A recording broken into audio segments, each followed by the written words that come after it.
Ready? Ready. So your case was listed before the Delhi High Court. What transpired in the court today? Yes, so I had filed an injunction suit, also seeking 2 crore damages from certain persons and organizations that were running fake news and all kinds of propaganda against me and invading into my private life. It's a right to privacy suit. The Delhi High Court took up the matter. The platform X has already taken action against, I think, all of these tweets proactively, because of which an injunction was not required today. And the next date of hearing is 14 September, where a more detailed hearing would happen on the injunction application. We hope that the right to privacy of everybody, not just me, will be protected by the High Court, as it has already protected several others, including Prime Minister Modi's degree, and everything else has been protected in the past. So I'm sure the right to privacy application will also succeed in that manner. We have full faith on the Delhi High Court. At the same time, I would like to thank my lawyers, Senior Advocate Akhil Sibbalji, Krishnesh Bapat, Advocate Samyak, and Ayush, who've who are assisting me with this matter.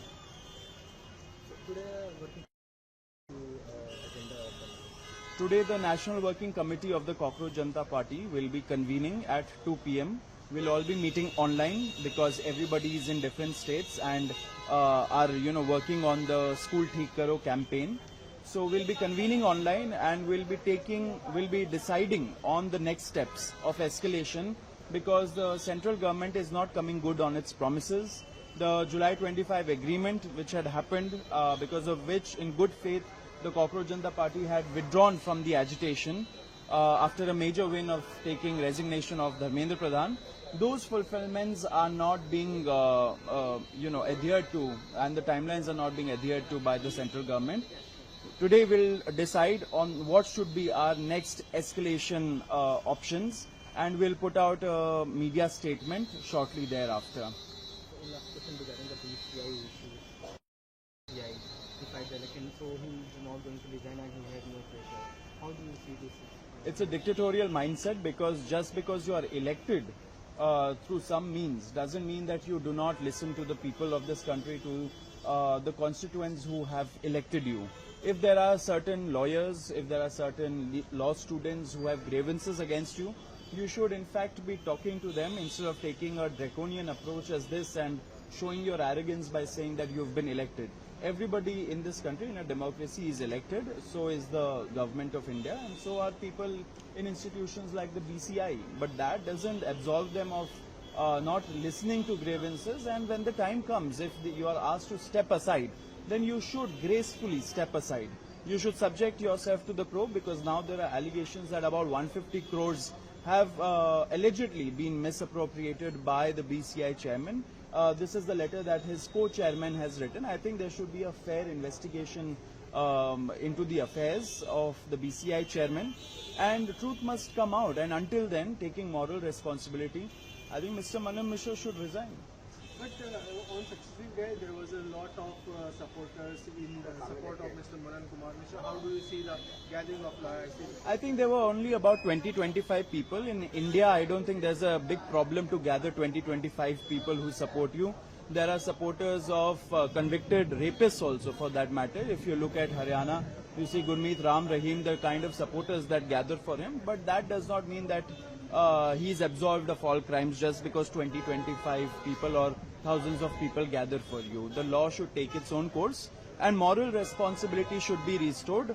A standard should come, standard should be high when you are in public life, especially when you are elected to certain positions. I think Mr. Manan Mishra should come clean on all the allegations that are being levelled against him, and until then resign. A case has been registered against Mr. Deep K in Latur, Maharashtra for alleged intrusion into the school. So, what would you like to say? It just shows the twisted priorities of people in power. Because I feel when the young generation wants to take responsibility and fix our schools, where at a very fundamental age, children are given education and which shapes them into, model citizens that they ought to be. I think those issues are very noble, and people working for it are actually doing a good job because the governments are failing to do it. However, if you try to intimidate them in this manner, it does not reflect well on you. It does not cover us down. It does not cover Abhijit down or Ashutosh down.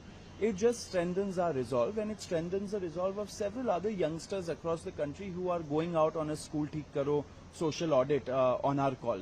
And I think that is the way forward. You might file several FIRs. I'm sure the courts will protect people who are doing good job, for the nation. I think people also support us in very big numbers. The government knows this, and that's why they are scared that they are getting exposed. That 1 lakh schools have closed in the past 10 years. They have no answers for it. That education is not being given. Forget quality education. Even education is not being given in several of these cities and villages across the country. The system is getting exposed. The system is rattled, and therefore you see all these measures. It's futile. Nothing is going to happen. We are all working towards it. We are all very strong people. Our resolve is very strong, and we'll move forward in the same manner. Thank you.